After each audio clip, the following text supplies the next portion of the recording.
We've already set up an £18 billion programme for businesses, one of the most generous in Europe, and today we're announcing a further £5.5 billion programme for next year, lower because gas prices have come right down. But I am concerned that even though wholesale prices are lower than before Putin invaded Ukraine, a lot of businesses have yet to see the benefit of that in the bills they actually pay. So I'm also asking Ofgem to do an investigation to look into the market to see whether it's functioning in the way it should.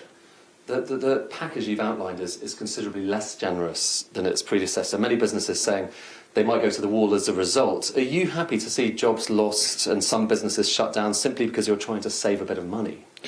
No, and that's not what we're doing. And no government can continue to subsidise indefinitely higher energy prices.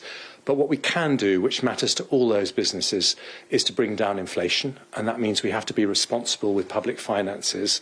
But at the same time today, we're announcing £5.5 billion. That's nearly a penny on income tax for every taxpayer in the country to help businesses through this difficult period. And on inflation, strikes is another big story that is associated with that.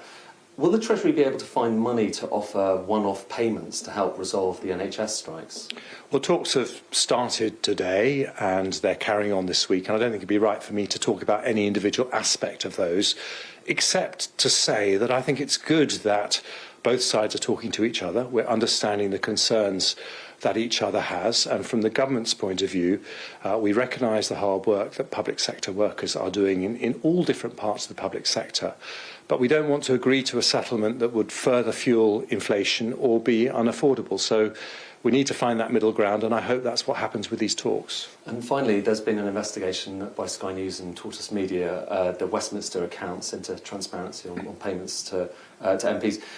On that, do you think there is enough transparency when it comes to the money that MPs are receiving? They've made over £17 million in total in outside earnings this Parliament. Over 15 million of that went to Tory MPs, more than 250,000 to you alone. Is that why you won't reform the system? Well, in terms of the earnings that came to me, they were all given to charity, so that's the decision that I personally made. I think it's good that you do these investigations. We have one of the most transparent systems in the world, and people should know what income their MPs are receiving, what donations they've received for their political campaigns.